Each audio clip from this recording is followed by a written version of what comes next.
This session will focus in on food production in the Midwest. My name is Ray Dubzinski. I'm an associate professor here in the School of Environmental Sustainability, and I study plants and soils and food systems.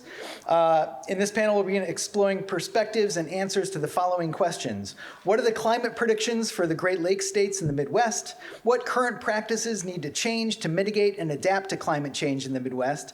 And what does climate-smart regenerative agriculture of the present and the near future look like in the Midwest? And we're going to start with some 10-minute presentations from our four panelists, who I'll introduce in turn, and then we'll have a short discussion with us on the stage, and then we're going to open it up to the room for your questions as well. So we're going to start with Dennis Toddy. Dennis directs the USDA Midwest Climate Hub, which covers an 8-state region of the Midwest and Corn Belt. The goal of the hub is to help agriculture adapt to a changing climate and to help mitigate climate change. And Dennis had intended to be here with us today in person, and events conspired against us, but we were fortunate to allow him to participate via Zoom. So we will kick it off with Dennis's presentation. All right, thumbs up. Great. Thanks, Dennis. Great, thanks for having me here, and I do apologize. I was really looking forward to this session, but some health issues in the family conspired against us. So thanks to the wonders of modern technology and the inventors of Zoom and the people there were able to make it happen. This is great. So just imagine a taller, more handsome version who would be the person who would actually be there in front of you. So anyway, thanks for that introduction. That does lead into my second slide, actually, just to give you a quick background on what the hub does. We are a part of USDA, and actually it's our birthday, a birthday plus a month. We were rolled out 10 years ago under the Obama administration with previous Secretary Vilsack, when different government entities were trying to, were assigned with the idea of starting to deal with climate change. And this is USDA's version of that. So you can see the 8-state region we cover. Illinois is right in the middle of our 8-state region, which is basically the Corn Belt area. So we deal with corn and soybeans, but we do deal also with a wide variety of food crops because climate change issues vary a great deal based on the type of cropping system that you're dealing with.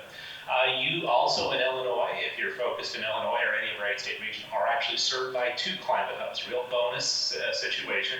The Northern Forest Climate Hub, we sit in what is called the Agricultural Research Service at the National Laboratory for Agriculture and the Environment on campus in Ames, Iowa, on campus of Iowa State University. But so we handle most of the other agricultural issues. The Forestry Service side of the house, forestry, natural resource areas are handled by the Northern Forest Climate Hub. So you get the bonus of getting to deal with 2 different climate hubs in our region. So if you're going to talk about climate change in the Midwest, I'd love to have 45 minutes to dive into the issues related to this. If you want a deeper dive talking about major climate issues, I encourage you to check out the most recently released National Climate Assessment that came out right before Thanksgiving this last year. This is a graphic from that.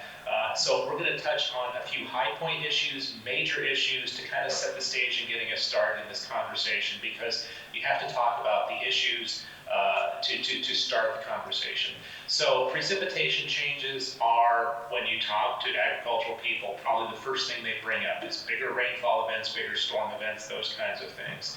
So the graphic on the right-hand side shows what is happening in the way of precipitation over the last century plus. And those areas in green, the darker the green, are we're seeing increases overall in precipitation across our region. Now, does that mean we don't have drought? No. The issues related to precipitation are more overall precipitation, but there is a definite seasonality to this. And in fact, some places in parts of our states, out in Iowa, we're actually seeing a decrease in midsummer precipitation, which creates a whole different set of issues related to food crop production. And then occurring in larger events, bigger individual rainfall events. So that introduces a lot of sets of issues related to the whole hydrologic system. This is not even bringing up the ideas of evapotranspiration, changes in evapotranspiration and that water loss back to the atmosphere.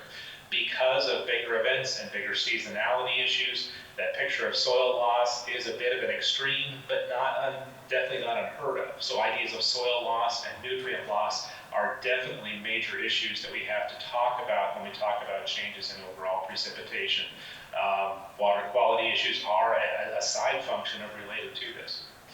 Temperature changes are another issue related to this. Obviously, we are getting warmer throughout our region, though a lot of our warming is occurring in a couple different ways. One, wintertime temperatures are warming more than some of the other seasons. This winter was in spades a version of what you combine this winter, climate change and El Nino, and that's really what we saw this winter, two major fingerprints as to why we have such a warm winter this year.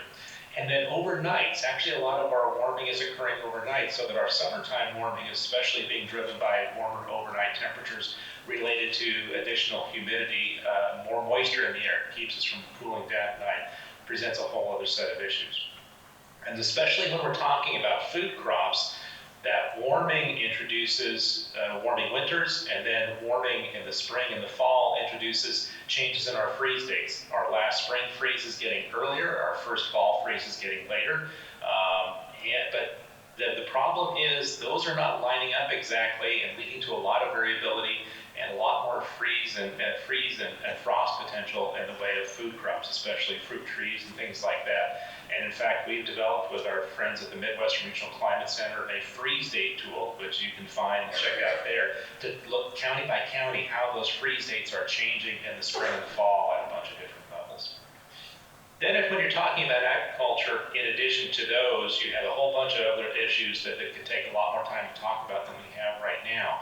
But that leads to changes in extending the growing season, which can be positives, but it also messes up with phenology of growing seasons, with too quick a progression through growing seasons, or in cases not lining up pollinators with the growing season, and bees being more active at times when other things are not growing. And then other issues related to insects, diseases, and weeds that are, I call them secondary issues. They're not direct climate issues, but we're seeing additional issues with them related to climate changes. Insects, because of longer growing seasons, you have more insects that overwinter, or you can have more life cycles in a year, more humidity in the air, more disease issues. And then weeds take advantage. Many of our weeds are C4 plants, so they can take advantage of carbon dioxide much more efficiently. Okay, that's kind of what we've seen. What are we looking at going ahead? What are we seeing going ahead? We are going to continue to warm. That is a definite. It's just a matter of the amount of warmth that we're going to see. This is again from the most recent National Climate Assessment. At various levels of global warming, how much warming we're going to see in our region. And that warming is going to continue to a point that it's going to shift our agricultural systems as to what we're going to be able to do and how we're going to be able to grow. The other part is that we are likely to get wetter. And you might say, well, that's an okay thing. Yes, it is, but if you don't get rainfalls at the right times or in the right amounts, that is going to be a major issue related to agriculture and the production. And really what's going to be happening is, as we expect to see things happening, we expect that water management is going to be a major issue. The other part about the Midwest that we have to talk about and think about is not only is food production going to be a major issue, there is potential for more relocation of population in the Midwest because we're still likely going to have water. And we're going to be a place away from the oceans as oceans start to rise and inflicting upon the coast. Now, quickly to a couple other things about the hub and what we're trying to do related to this. We work on trying to understand these issues, share these issues with people, help them make decisions about how they can deal with this, and try and develop new methods for being able to deal with this. And this brings us to two terms that I think everyone kind of gets confused among this. When we talk about climate smart agriculture, there are two major terms that need to be addressed. One is adaptation. Basically, how do we shift agriculture to the changing climate conditions? How do we change what we're doing so that we can take advantage of some of them, because some of them are going to happen anyway, so let's at least try to take advantage of that. Local food production actually we may be able to grow more food more locally because of warming winters. Instead of having cold all winter, we may be able to and we are doing this already. But then mitigation, how do we do practices that can somehow sequester greenhouse gases or reduce the greenhouse gas emissions that reduce the risk of future climate changes? Those are both issues that we're trying to deal with, and we're at the hub are trying to catch up very quickly on that second part.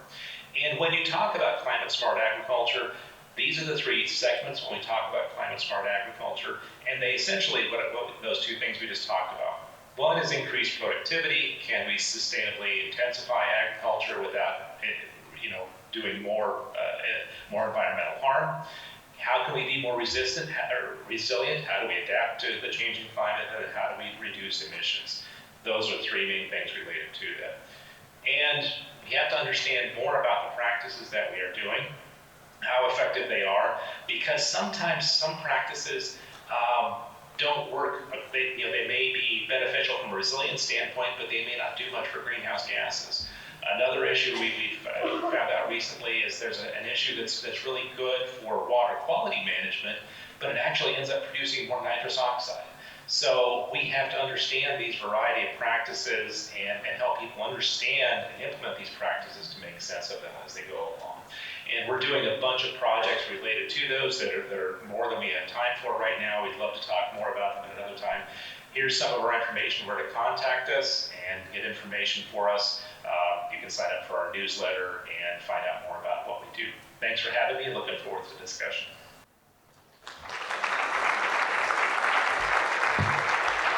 Thanks, Dennis. That was fantastic.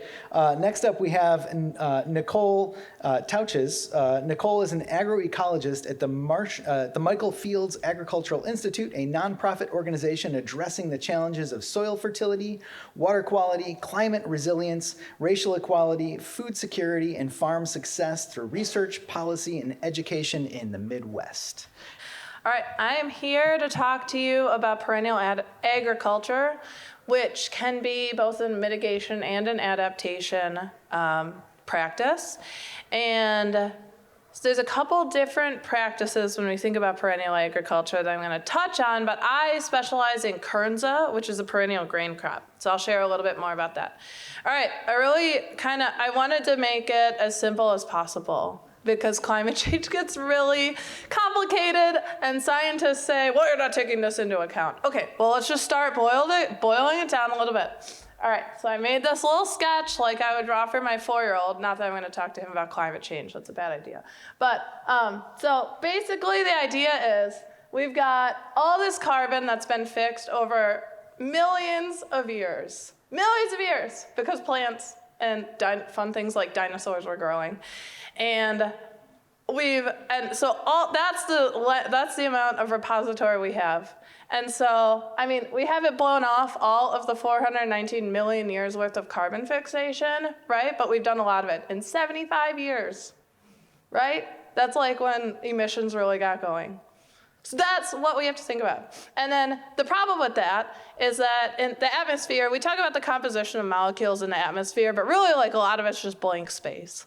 So when we're blowing off all this carbon dioxide and then the other greenhouse gases, like methane and nitrous oxide, we're just like putting more stuff in the atmosphere, and so it's more insulation, right? And so that's why things are getting hotter essentially. Now, what do plants do? Plants are magical because they take the carbon out of the atmosphere and they fix it into plant matter, which powers everything we do on the world, basically. Plants are amazing. So now when we think about that in terms of agriculture, we've got a few different kinds of crops. We've got annual crops. Annual crops comprise pretty much all of our grain consumption. Raise your hand raise your hand, like how many people think that grains comprise 25% of our diet, calories? What about 50? What about 75? Grain crops comprise 75% of our calorie intake. Grain crops are so important. So 75% of our calories are coming from annual crops. And then a lot of vegetables are annual crops too, for those of us who eat vegetables. So the magical idea is like, now how much are annual crops storing of carbon every year? -2 to maybe a little bit, 0.2 metric tons, aka megagrams, per hectare per year. Those are metric units, don't worry about it. It's more than an acre. So they're maybe storing a little bit of carbon, but most of it is blowing back off into the atmosphere. So at best, they're kind of carbon impact neutral. And that's if you use best management practices like no-till and manure application and blah, blah, blah. All right, so the dream is let's convert our 75% of our calorie consumption to perennial crops. We know that perennial grasses systems store a little bit of carbon. They store about 0.5 metric ton to 1 metric ton per hectare per year. Okay, the problem is that perennial crops are hard to breed, whereas annual crops are easy, and that's why we have annual crops as our calorie source, all right? But this is the dream. We have modern technology. We want to convert. There's this dream of converting our grain consumption to coming from perennial crops. And I wanted to throw woodlands up there because there's a lot of people who talk about agroforestry, and that's becoming important even in this state. And woodlands store 4+ metric tons per hectare per year, so that has to be a component. Just to give you an idea, Illinois emissions in 2019, just for this state, 35 million metric tons of carbon were blown off from this state in 2019. So if you divide that up, that means we need 35 million acres need to be converted to perennial grass, or maybe on the order of, 8 to 9 million hectares to woodlands. Okay, so that's the magnitude of what we're talking about. But we have to start somewhere, right? So that's why we're talking about it now. All right, so the good thing about perennials is that they create and maintain cover year-round. This is a picture of my Kernza field in the beginning of May. So you can see the amount of cover at the beginning of May that was present from Kernza compared to a best management practice for annual crops, which that's a rye cover crop adjacent. We don't need any percent cover fancy apps to tell us what amount of difference is being made by having a perennial grass here. So with having perennial grass, you have living roots for more of the season. That results in a whole host of benefits, including more nutrient absorption, leaching. Nitrate leaching under Kernza has been measured over 95% lower than from annual systems. So they're basically letting very few nutrients out of the system because they have this very aggressive root system that takes up a lot of nutrients. They're also keeping the soil in place. It's fixing carbon, taking advantage of more of that solar radiation and heat units for a larger portion of the year because it has all of this growth that it's maintaining for more of the year. There's also an opportunity here for diversified systems. There's opportunity for forage utilization because it regrows after grain harvest in August, which is amazing. And so that gives farmers some additional opportunity for diversified profit. It's also really nice. So I had a baby last April, and I call Kernza a great pregnancy crop because I only had to make one pass across the field before I had to harvest it. So I did 2 passes across that field in 1 year, which was amazing, after you get it established, of course. So Kernza is kind of this trade or marketing name for what has actually been a perennial grass that's been around for quite a long time. The grass that was bred to develop Kernza grain is called intermediate wheatgrass. It is not native to the United States, but it was naturalized out west in the early 20th century because it has very high forage quality and is very drought hardy. So it's actually widespread throughout the kind of like the Wyoming area, the Great Basin, and the northern Great Plains. Kernza was chosen when they were deciding which perennial grass to breed to develop grain for humans. They screened hundreds of perennial grasses, and they chose intermediate wheatgrass because it has naturally larger seeds. It tastes better than other perennial grasses naturally. It has wonderful winter hardiness, so it can survive winters up through Canada, right? If we're gonna have a perennial, we want it to actually be perennial. It's really drought hardy, and yeah, it has that great flavor. So here's just some pictures of the activities. It very much looks like a grass. It still looks like a grass. This crop is very much in development. It's been bred with a lot of efforts for about 15 years. They've increased seed size like between 10 and 20%, and there's a really long way to go. So the yields are still much lower than a point of comparison annual wheat, but we're using modern breeding techniques and it will get there. It can be harvested with a modern combine, and then you can see that's what the grain looks like once it's been dehulled. That's kind of the raw grain out of the combine bin. And then that's what, it does look like grass seed. It really does, if for those of you who've bought grass seed. But we can mill this, and we can make things like cookies and bread. Did I have any other slides? Okay, I am on time. And so I'm excited about Kernza. There's about 2,000 acres of it being grown in the United States right now. This is very new, but this is, it's kind of the pie in the sky. It's like kind of a dream. So there's needs to be a lot of effort put into this, and other perennial agriculture as well. And then we can start thinking about keeping our land covered and providing those ecosystem benefits to all of society. And hopefully have some new kinds of food too.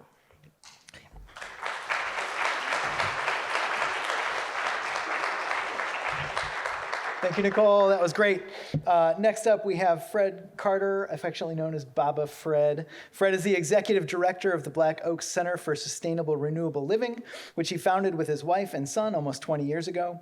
In addition to his farming activities, Fred is the chair of the National Black Food and Justice Alliance and teaches permaculture and regenerative farming.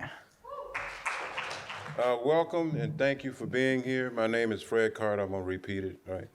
I'm the executive director and co-founder of Black Oaks Center for Sustainable Renewable Living. Got a long name for a post-carbon world. We're in a post-carbon world now.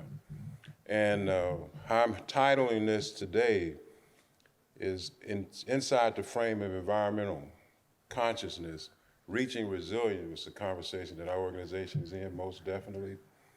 And in the Midwest, where we like to be able to be a clearing to raise the consciousness of the value of how we can reach resiliency here in the Midwest. And what I mean by resiliency is the capacity to at least grow 60% of what we eat. I like eating, you can see it now. And if it's closer, I guess I wouldn't be as fat. You know, so reaching resiliency is a critical element inside the food conversation. It has multiple streams of possibilities. Economic possibilities. In the state of Illinois, I think we eat about $60 billion of food on an annual basis, and maybe 2% to 3% of that is grown within the state itself. And we can take 10% of that. That would revitalize the coffers in the states and also in the region. And it also would sequester even more carbon. And so the issues around climate and the problems of heat, it will expand the diversity of people emerging into the agriculture community. That, to me, that's a big problem. I'm 73 years old. I got a son who's 26 and 27, but I'm halfway out. And the future is not with me, it's what's behind me. So we got to be able to create pathways in this region where that will be able to multiply more young people into the agricultural conversation. We got to be able to regenerate more people into this conversation that we're in. Otherwise, we won't be able to eat. Because of the next slide, I got to watch my time because I love doing this. So the next slide, let me do the next slide, is energy. So for Black Oaks, energy has always been the primary core of everything. It took energy for you to get here, and it takes 10 calories of it for you to eat, per calorie, right? 10 calories of fossil fuel to produce 1 calorie of food. That scenario is at a risk right now because of the climate change, also because of the politics, and also the number of human beings on the planet. And since we only import 98% of all our food into the state, into the places where we live, and believe me, I thought this was in other countries. I went to West Africa once, and when they was describing to me the food system they had, they couldn't eat what they grew. They had to import what they eat and export what they grew. I thought it was terrible. I thought it was, I might have been an ugly American having that view with them. But I didn't realize we had the same system here. And I looked at that community and see how it decimated the local communities. I understand the outsourcing of products because I used to be a tier 1 for General Motors, and that was the game that we played. Outsourcing, outsourcing. It's like outsourcing your leg. I'm gonna outsource my leg to some other country, right? I got a half a walk. The same thing happened in food. And because of the energy, we're gonna have to be able to grow more where we live.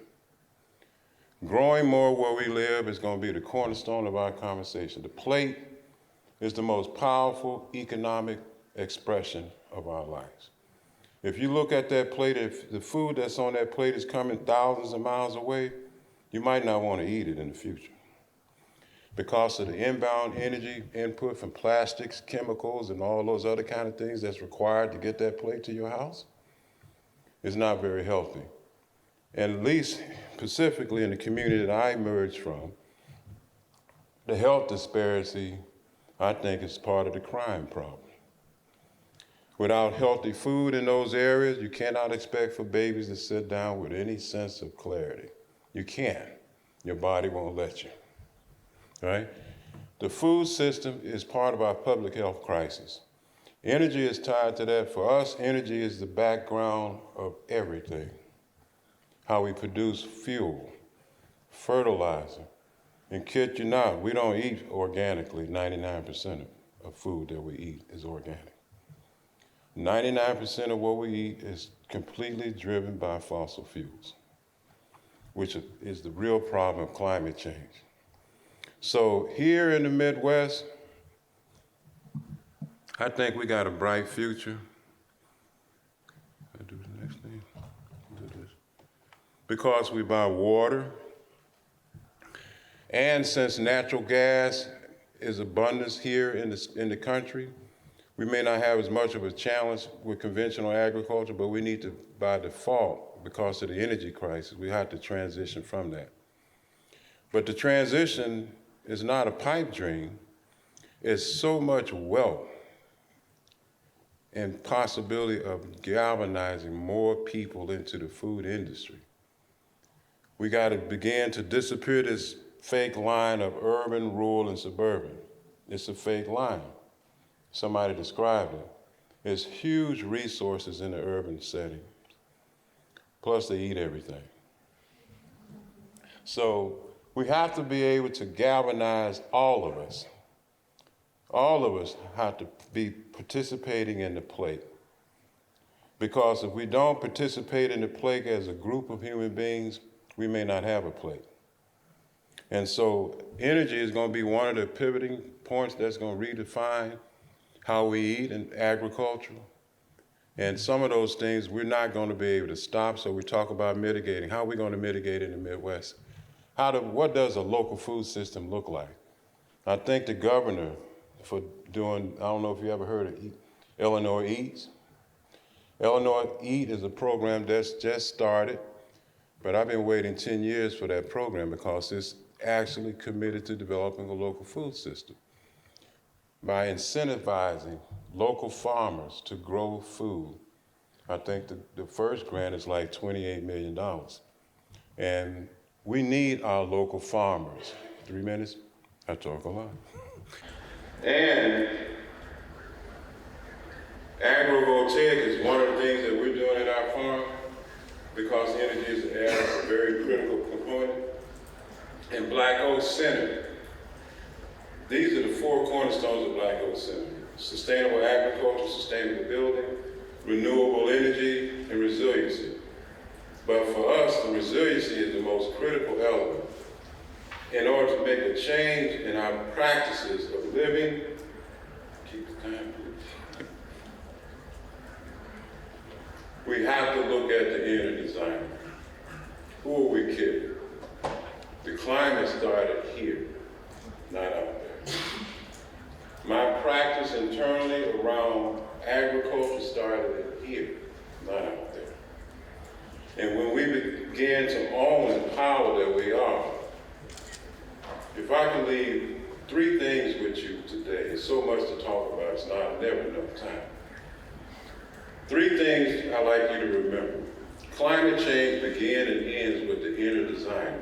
That is you.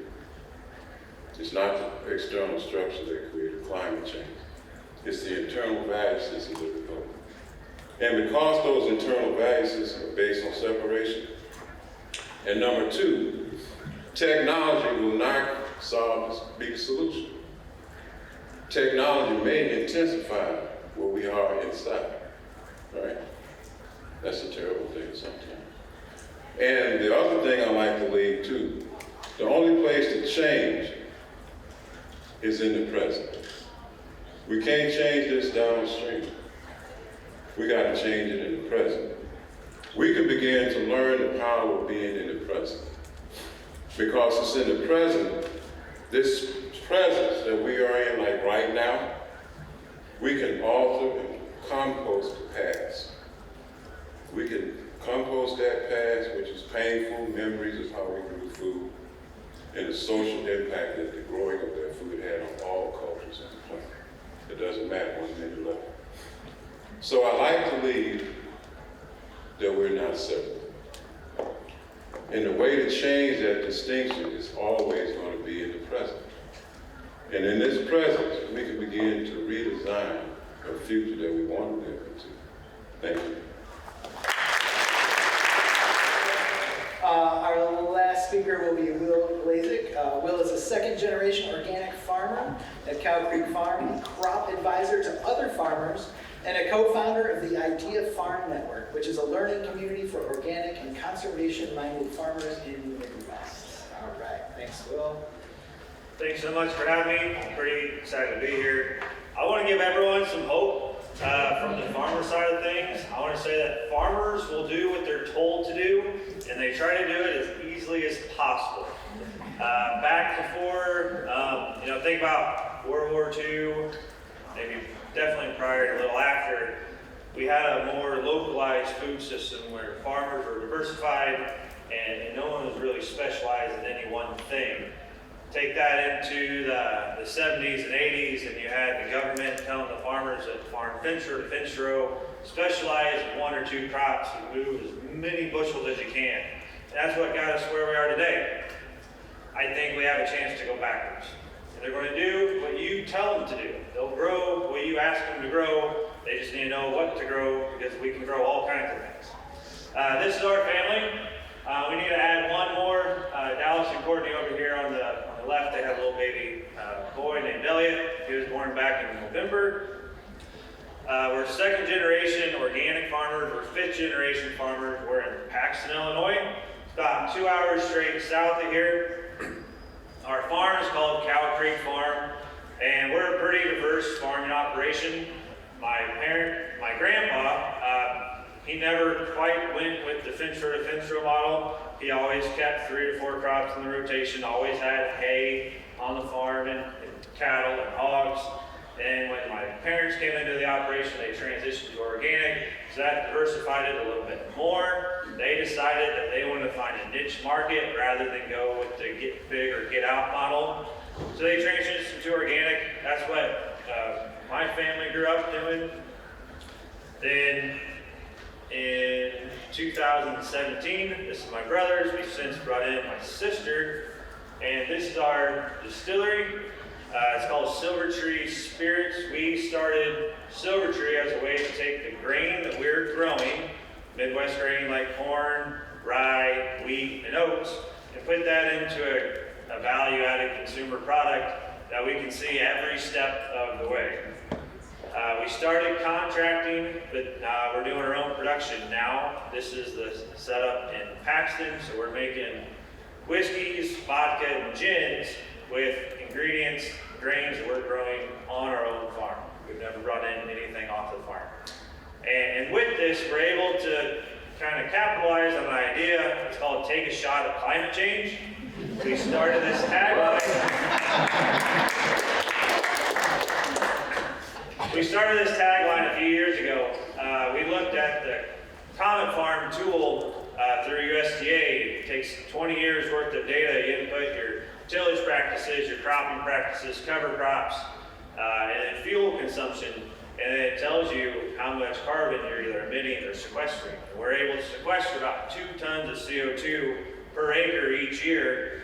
mostly because of the long rotation with intensive cover crops, and we have a perennial component to that. So then when you distill that into a bottle, and you account for the tree that's used to age the whiskey, each shot of whiskey offsets 1 mile of commute. Let's take a shot of climate change. Don't drink it right. So another thing that you can do, and this might not be a totally popular idea, but I want to encourage, like the speakers are talking about before me, is perennial systems. Now, we eat a lot of annual crops, whether that's grain or vegetables. But if you eat perennials, if you have those roots in the ground year-round, collecting all that sunlight, collecting all that carbon, that's the reason, because of the perennials in our system, that's the reason that we can sequester all that carbon. The corn model, it costs us like 1.5 tons per acre, but the alfalfa and the grasses in the system brings us up like over 3.5. So in the end, they end up balancing out. But grass-fed beef or grass-fed ruminants out on the landscape, that is probably one of the fastest things that consumers can do, is go out and purchase grass-fed ruminants and pastured livestock. That's going to shift the landscape very, very quickly. This is my wife. This is an old picture. She didn't want me to put it in, but I thought so.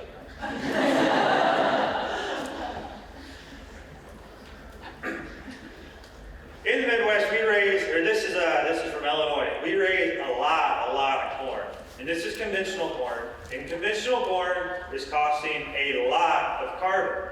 When we look at it, we're going into livestock feed and ethanol. 14% of it gets exported, likely as food, and then about 10 to 11% is used domestically here as food. But if we think about billions of bushels, 12 billion bushels of corn grown, it can grow anything. It can grow carrots, it can grow tomatoes, it can grow pasture for livestock. They don't have to grow corn. And if we shift these systems to perennial-based systems, we're really going to see a lot of sequestration. This is an older map that I found online, and you can look at the diversification across the landscape. You've got apples, and you've got cotton, and you've got potatoes, and pastured poultry, and cattle, and hogs. Everything's in there. And now, we see this. Granted, out west, there still is a lot of range, but we have potential to move a lot more perennial systems into the Midwest and across the whole U.S. One of the things that we're trying to work on, and it's a little challenging, so my brother Dallas, he's a biologist for Pheasants Forever, and he does a lot of prairie restoration. So we're trying to reestablish prairies on farmland, and then because of the way that they kind of time, we can plant corn or winter annual grains into an established prairie and still raise a crop. It's not doing great, but it's the best no-till organic corn system we've been able to find so far. So, to boil it all down, keep it really, really simple, the more perennials you eat and you buy, the fewer annuals, the better for the carbon sequestration into the soil through plants, and the more groundwater that we're going to conserve in the future. Because they're not going to be irrigated, likely. Here's a few things, just a quick note. Perennials, so like I said earlier, your grass-fed ruminants, fruits and berries that grow on your bramble bushes, nuts. We're planting a bunch of nuts on our farm because we think with climate change coming up, we'll be able to raise some really nice pecan and chestnut crops. And that's something that I want to adapt to try to take advantage of in the future. So all of our field borders, we're putting in tree crops. And then on the water side of things and the carbon side of things, your dry beans and pulses are going to be high protein, minimal impact, because typically they can be grown on dry land acres, not irrigated. And then anything local. More local, the better. And then just to kind of finish it off are some carbon and water intensive foods that should be avoided. That's going to be your confinement livestock, super water intensive and very climate or carbon intensive. Any out of season produce is going to be shipped from thousands of miles away.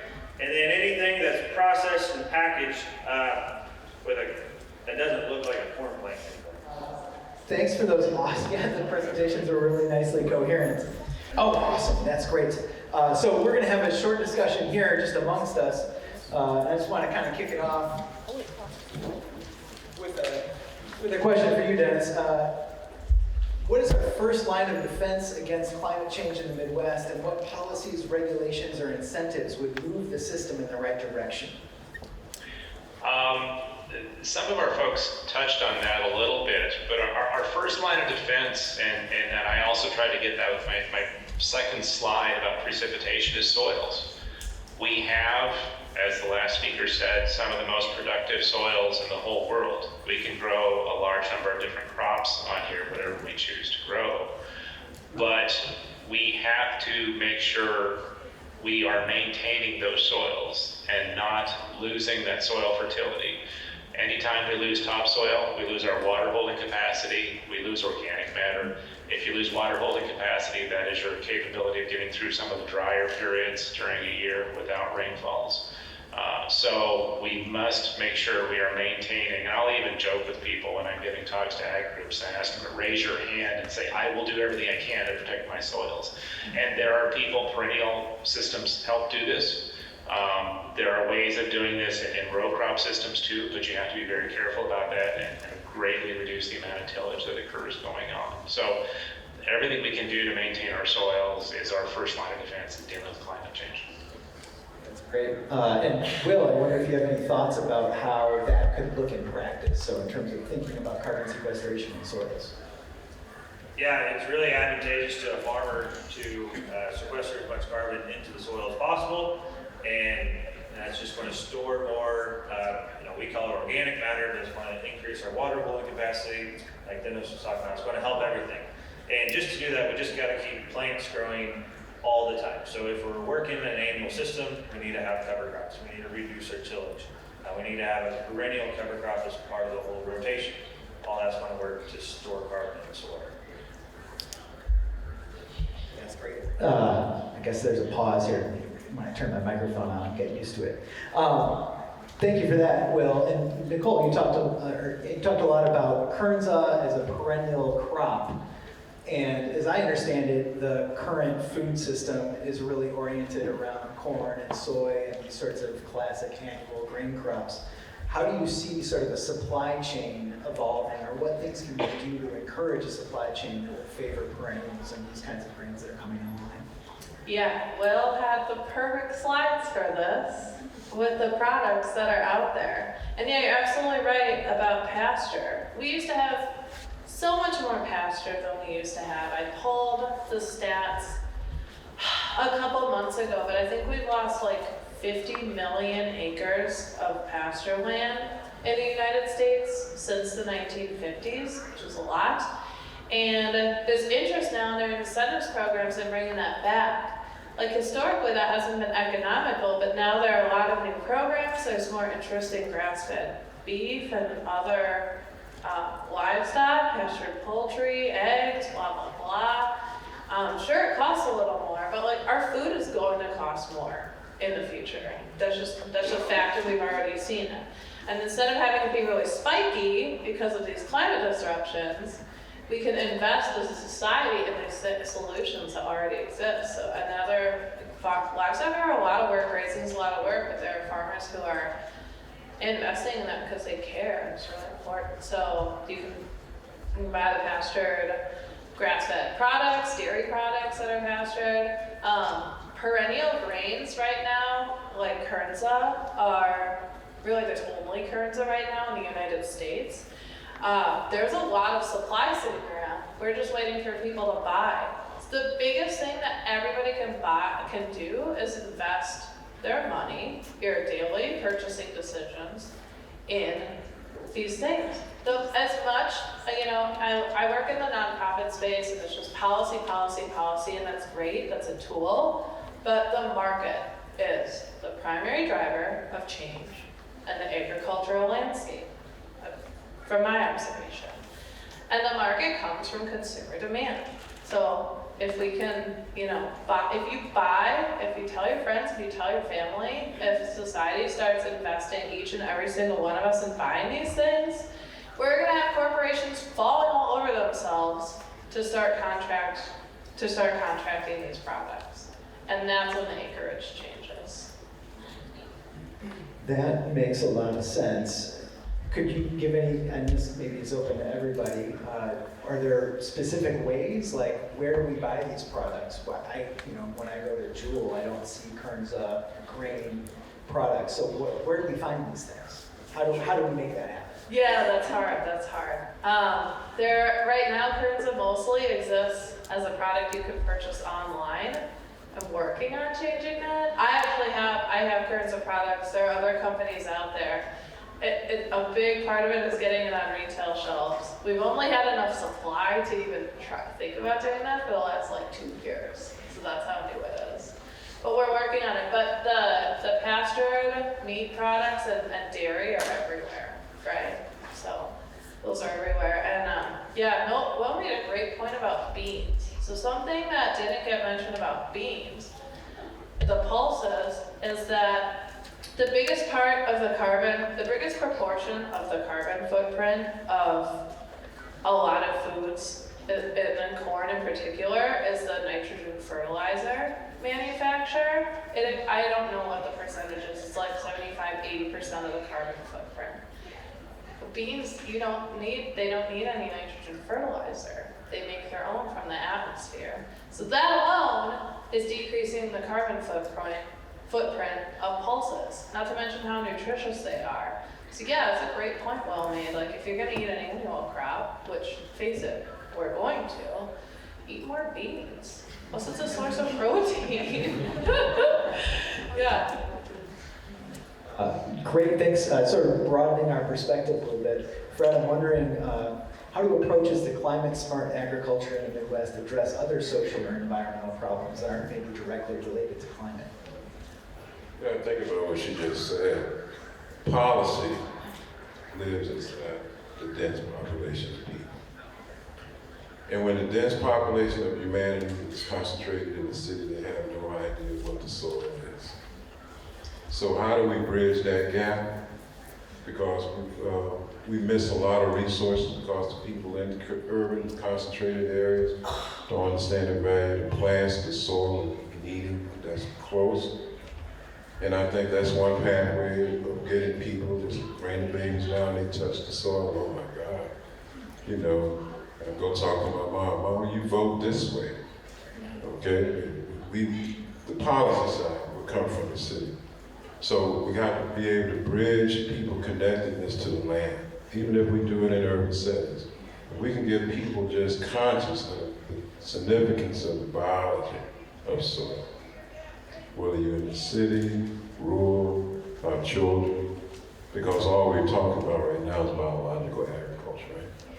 And that's the future of agriculture. So that will allow us to galvanize more power to local food structures and development.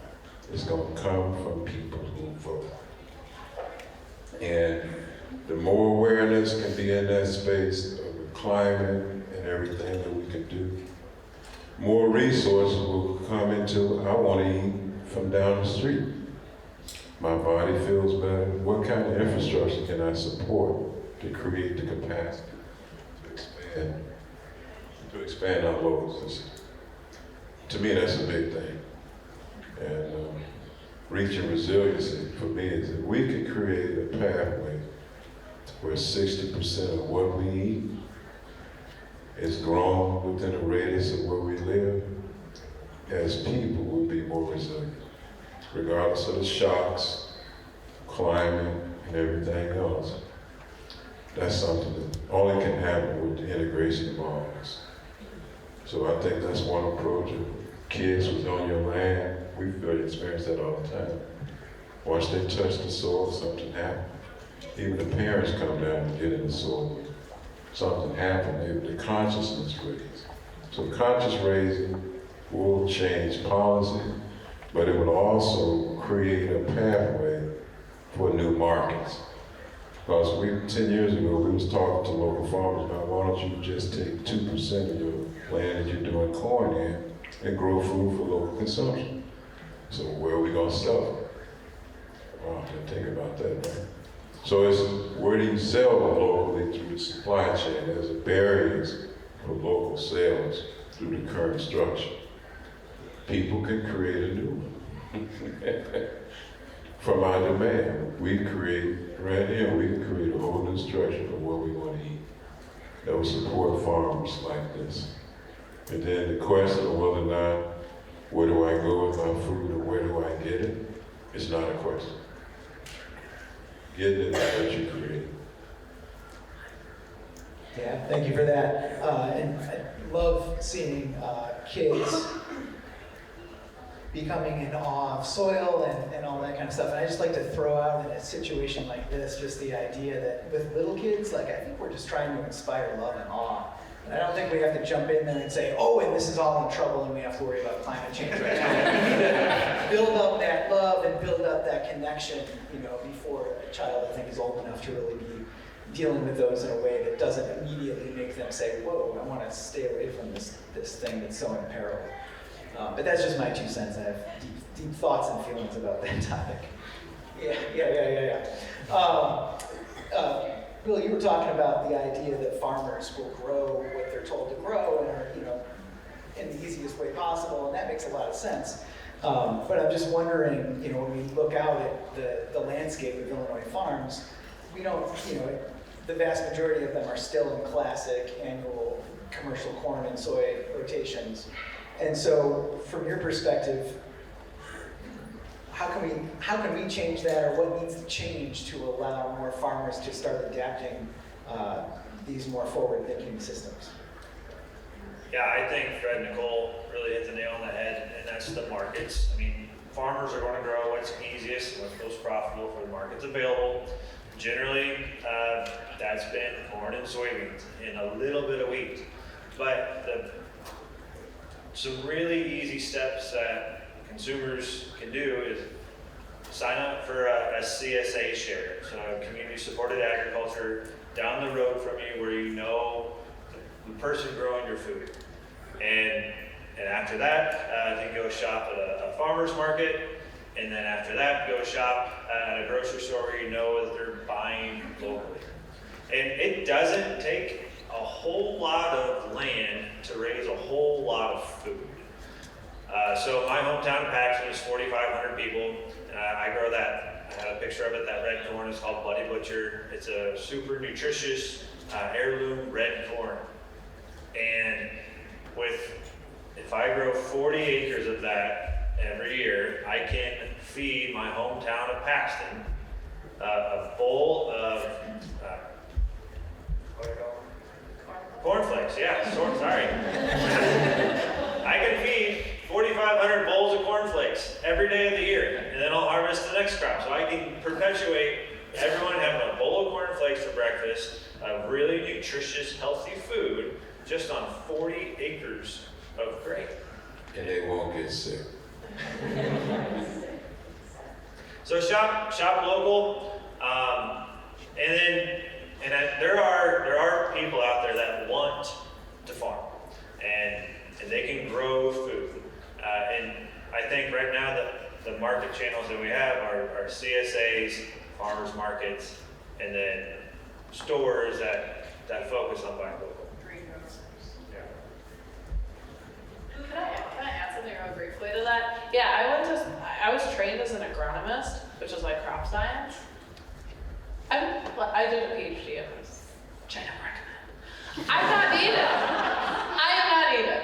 Growers are so good at growing things. I realize that's not the constraint at all.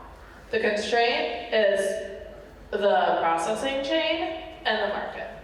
And so I've been working on that. I shifted to working on that. I don't know what I'm doing, but that's what's needed. So. There's another level. There's another level in here too that is related to crop insurance, and this gets back to the ease of production. Crop insurance supports the major commodity crops more readily at this point. There are some shifts happening to that, And we do that. Also, you mentioned that the ease of growing. We know how to grow corn and soybeans, and people can make money doing that. And it's easier than some other types of agricultural production because other types of agricultural production require, food crops require more work at different times of the year. Corn and soybeans are really easy to grow for the most part. And so we know how to do that. The supply chains and structures for how we harvest and how we market are all built that way. So it takes some shifting, and it's going to take some shifting in the way of the crop insurance program to really help to move things away to more diversified systems. And also diversified systems are more climate resilient. That topic we kind of touched on, but it's, I think, bears repeating.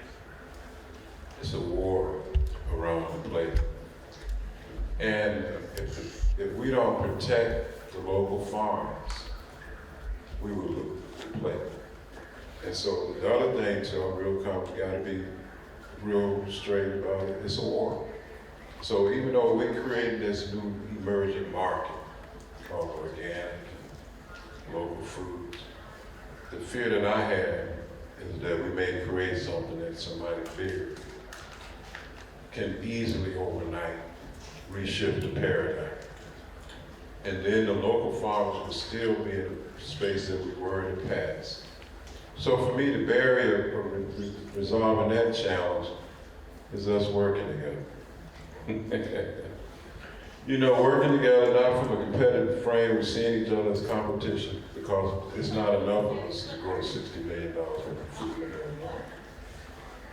But there are major global farming enterprises. Because of the climate change and the disruption in energy, we can lose the future. We can't be naive about it. So we got to look at all kind of ways that we can protect the future, play for local, not big global companies recognizing that it's unwinding. And the next market is the local market. And we started the conversation, right? We started the thing about healthy eating and all that, and they'll come in because of the banks, land ownership too. So we need to look at as a whole, all of us as a whole, how we can continue to create the removal of these false barriers that we set. Because not doing that, we leave ourselves very vulnerable to capital and politics. There is no political will to create a local food system. Let's be honest about it. It's only in our commitment that we can do it and protect it, because it's clear that there's some politics around food that we don't have control over. So we have to be conscious of that, not like a depressed kind of thing, we can have fun doing this. So, it's a lot of fun working together, sharing the plate, talking about how we can increase the level of local foods as communities.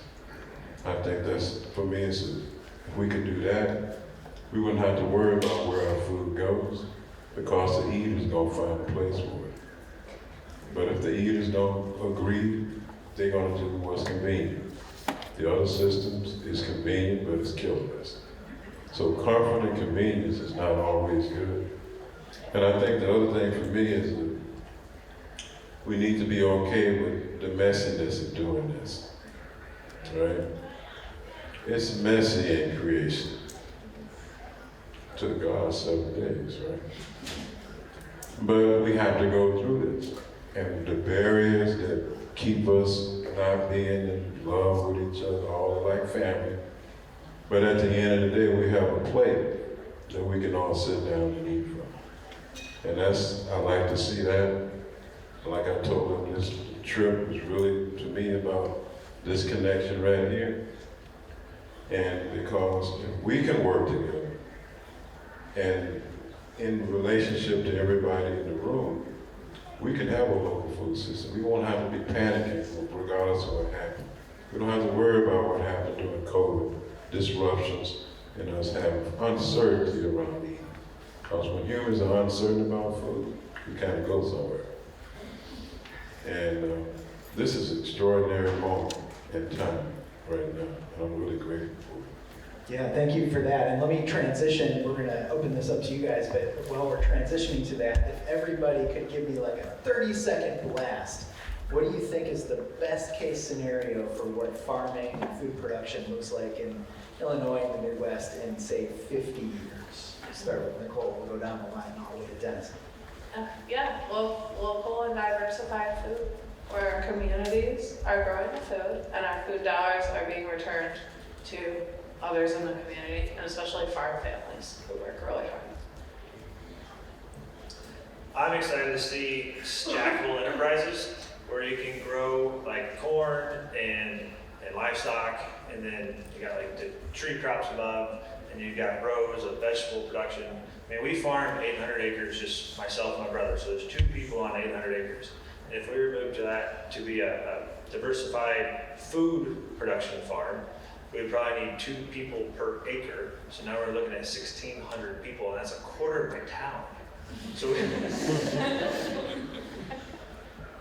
Some more farm labor. some more, yeah, and that would bring just more people back to the community and revive the rural landscape. Fred? That's a good question. For me, I see the future as a blanket quilt of diverse patterns locally. And it doesn't matter what is rural, urban, suburban, but to be like a cluster of decentralized local web units of production. Locally, regenerative in the future, not big 10,000 acres farm growing one monocrop, but a polycultural system of agriculture. That's what I'm seeing as future 50 years. Excellent. Dennis? Trying to grow crops under a very different climate scenario. So we have to rethink everything completely. The other thing that hasn't come up with yet is the other wild card in the room is what happens when we transition away from using ethanol as fuel. If you transition away from ethanol as a fuel, suddenly we're growing a lot of corn that we can't use, and that could spur a bigger change more quickly also. Excellent. Thank you. Let's open it up to you guys. Wait, can I add one thing to my 30-second? Okay. Okay, so everyone runs on convenience, right? So how are we gonna get rid of like McDonald's? We need like a local food drive-through. Gotta make it a drive-through. That's the next thing that we'll do. I have a question about Kernza. I really like it as like this idea of perennial plants. It seems like it's got a lot of benefits. I'm wondering about kind of the ecological side of things. It's a non-native species being planted here. Has anybody looked into like some of the unintended consequences in terms of how it might impact ecosystems or maybe the pollinators or anything like that? Yeah, okay, I have a question for the room. Who knows somebody who likes to mow? We're in the Midwest. Every single person in the Midwest likes to mow, to my eternal chagrin. If you mow Kernza like 2 or 3 times in a year, it's dead. So it doesn't really spread. It's not persistent to mowing. We've never heard a report of invasiveness. It's a grass, so the pollinators don't really visit it. Ecologically, it has huge benefits because we've lost, as our pasture lands have gone away, we've lost habitat for a lot of ground nesting birds, which is why organizations like Pheasants Forever work really hard to restore prairie, because ground nesting bird populations have declined so much. So much of our land has been converted to tilled acreage. So the nice thing about Kernza, and that's even different from a hay crop, is that the cover is maintained all the way through, as I understand it, most of the nesting period, and it's not mowed in May and June. You're not making a pass across and taking any biomass or cover off until the end of August. So there's actually a really strong potential benefit for this area of wildlife that has been hit really hard from the effects of land use over the last 50 years.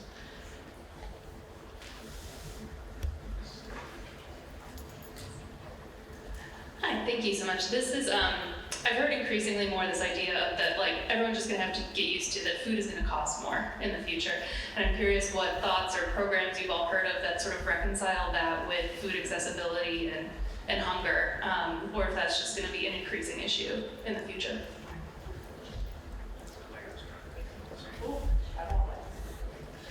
I don't think food needs to cost any more. I think if you go right to your farmer, you can buy an abundant amount of food, and if you're willing to do a little bit of processing yourself and some home cooking, you can eat a lot of really healthy local food.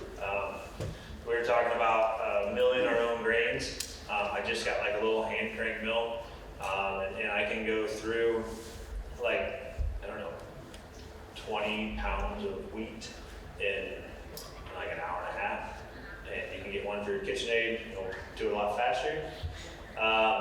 And you know, 20 pounds of flour would cost you direct from a farm, like, yeah, $2 to $5.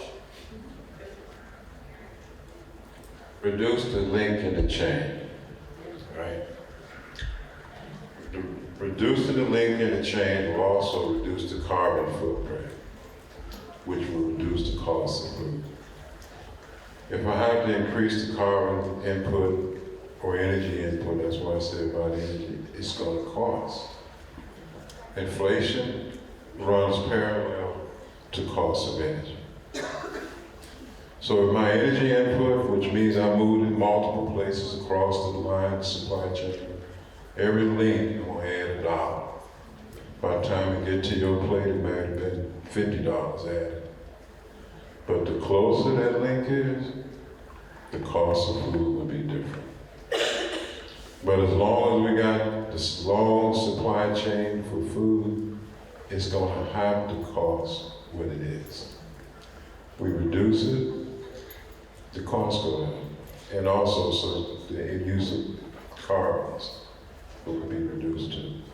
I just want to chime in. I think another thought is that, for example, our urban ag program is selling food to folks and organizations that can afford to pay for it, but also giving away food to folks that can't afford that, and it's healthy, nutritious, great food. As a relatively affluent professor, I view one of my charitable actions as buying food that is local and grown by people that are growing it in ways that I like. And so that, just viewing it through that lens, I think helps me, pay for that, those very expensive green onions or whatever it is, because I'm trying to support the food system that I want to see in the future. Take the war out of food.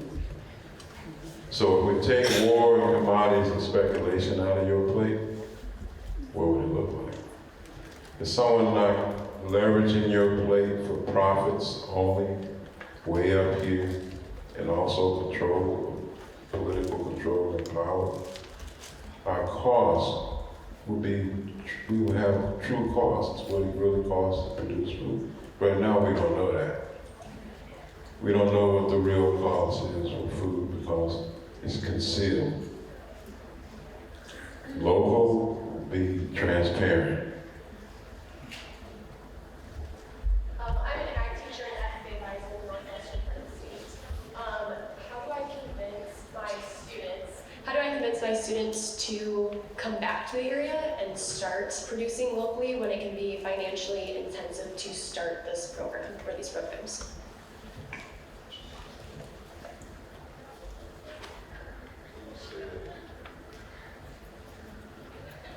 How do I incentivize or convince my students to come back and start these types of programs when it can be financially intensive to do so? And you mean start a farm or food production? Yeah. You have to be able to, one thing that we do, we help a lot of people learn how to farm, but also how to stay in it. So it's like anything. When you're in the kitchen, it gets hot. And you gotta let people know this is normal. So people tend to give up first, right? So they'll drop it and say there's no profitability in it. I can't get there. So we can create programs, and this is where the resiliency comes in. What is the mind of the person that can get through that? Let people know. Don't come in with no illusion. We've had people come, I'm gonna make $50,000 a square inch. And somebody gave them a class on $50 a square inch. And they all ran to the class and they get out there, the reality of the soil and what God said it ain't. Oh my God, I'm not gonna do this, I'll leave it. Let me go back and do something. That's how we lose a lot of people. Transparency and the reinterpretation of profit. Profit don't start at the start. Profit is an outcome of input over time. And once profit is inputted over time, then it's exponentially exploding. But if you don't know that coming in, nobody talks to you like that. It's just hard work. I give up in 10 seconds. 1 week season, I drop the farm. You know, we've seen a lot of that. One season, somebody come, I want a farm. Yeah, you want a farm? Yes, I'm on a farm. I'm gonna make all this money. Is that why you're farming? I said, okay. The reality of farming is just like, we're talking about perennial plants. We need to integrate the mindset of a perennial mind in everything that we do. Long-term returns, right? No instant chocolate profit. You're not gonna flip and sell drugs and get rich in farming overnight. And so it's in the education, so let's create educational programs because we gotta draw back those resources, human resources, because that's the future. We need more young people in the agricultural industry. There's a group in Champaign called the Land Connection, and they run a farm link program. There's a lot more farm owners in that program than there are available farmers. They also have quite a bit of farmer training programs throughout the year to help step up and pair and mentor young farmers with existing farmers. Have them sit on Zoom for an entire day in meetings. And then have them go outside and look at how beautiful it is. Because I know when I'm outside, I'm like, this is so lovely. And this is why I don't want to get out of this.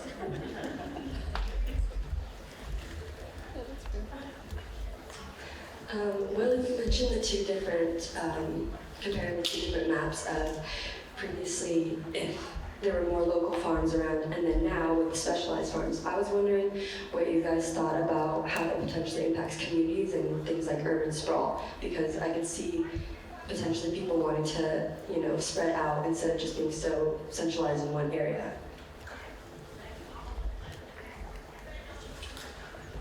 So you're talking about how we shifted to more monocrops now and how that's kind of pushed people towards city centers? Yeah. So I can, it's a really funny, just a mental map that I have. That the better the farmland, the fewer the people. And so the really good fertile soils have the fewest people around them. And it's like everyone just got rich real quick, and then they bought up all the farmland, and they pushed out all their neighbors, and everyone kind of left. And in a land that had to be more diverse to make a living, where the soil was poor, you couldn't just jump straight into monocrops, where you had to have livestock and had to have fruits and vegetables. There's more people in those communities. And I think if we look at urban sprawl, we move out of, let's call it pure urban and more suburban or sub-suburban, I think those areas have a lot of potential to layer people working in and around those, because there's still a lot of good land there that can grow a lot of food. So I don't really have an issue with it as long as they're doing something other than mowing the grass. The cost of energy is going to change that scenario. The only way we can be 70% in small concentrated areas is because of the energy. Energy costs continue to go up, and the availability of it start going down. Automatic diffusion would happen, right? And the value of that We need to start doing it before that happens.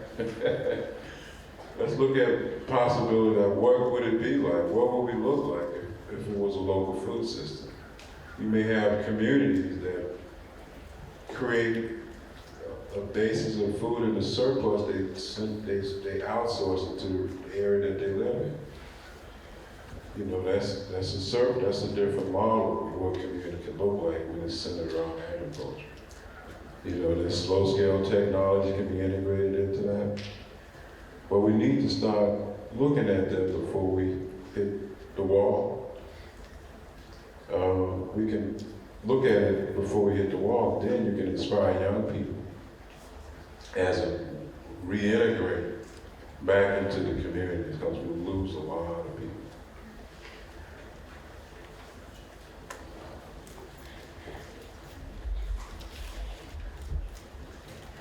Thank you very much. This has been super interesting.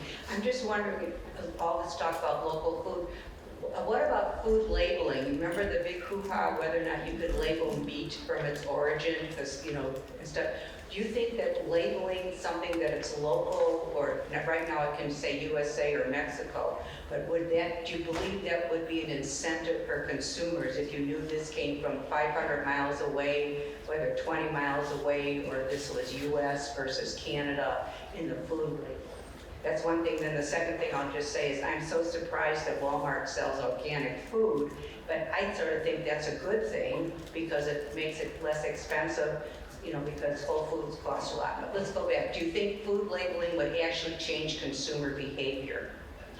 And I'm speaking as a person who's the anti-tobacco person who did 30 years of that, so tell me about food. My opinion with food labeling is it's a tool for the consumers to utilize when they don't know the producer.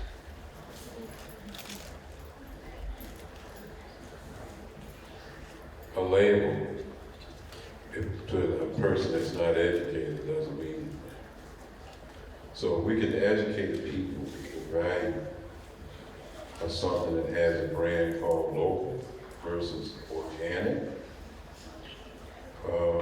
and what does that mean? Local. I mean, what is the barrier between local and organic? You know, Whole Foods does, I mean, Walmart does sell organic, but is it really organic? When the federal government got into the organic business, the quality has sort of shifted a little bit. And local can have non-organic in it too, because it's not saying that. But it's like he said, if you know the farms, we should know every farm that feeds us. Transparency is not in the label, it's in knowing the people behind it. Knowing the people behind the label.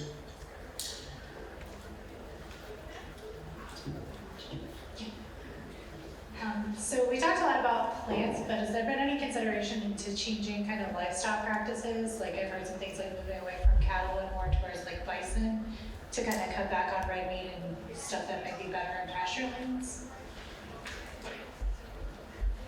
I'm a vegetarian. I eat meat. So we had this debate every day. I was allowed to eat buffalo because it was considered an indigenous meat. And that meat was considered more safer than the meat that I was eating prior to that. And safety and health, you know, but then is it really the meat, or is it the process of care? Or is it the food that's, if it's more regenerative, grass-fed, when it's beef, buffalo, as long as the animal is being practicing indigenous regenerative practices, it would be a healthy animal. Now you can decide not to eat that, but it doesn't mean it's not healthy. So we talk every night. You know, when you eat a steak, you eat a steak. No, I'm a vegetarian. No, you can't cook that in my pot. You know, so I really got this big war about meats and non-meats and animals and green farms. But I've never seen a healthy green farm without poop. That is such a good point. If we take animals out of the equation, we don't have manure stocks that power most of the organic agriculture. So that's a huge issue. We take animals out of the marketing equation, we lose the economic power of pasture land, which is super important for sustainability. So I am a vegetarian most of the time, but meat is really important, and you're gonna lose a lot of people by telling them not to eat meat too. So it's like, how can we just reorient the system? Livestock also provide an interesting part of the system that while there's this, okay, you've heard about perennial, not all of our crops are going to be perennials. We have to grow some annuals. And to cover that land when you're not growing the annual, you need a cover crop. And to help out with the cost of the cover crop, having livestock that can graze the cover crop, then you provide feed for them. So you're providing a cost of the cover crop, but you're getting some benefit. If you don't get some benefit, then there's additional cost to the system by trying to grow that cover crop. So they do provide a benefit for the system. And the plains system was developed on livestock and soils and crops interacting with each other. So yes, certain animals are able to produce more protein for the amount of inputs, and the greenhouse gas components do change by the types of crops, but livestock, are part of the system and should maintain being part of the system. All right. Thanks, Dennis.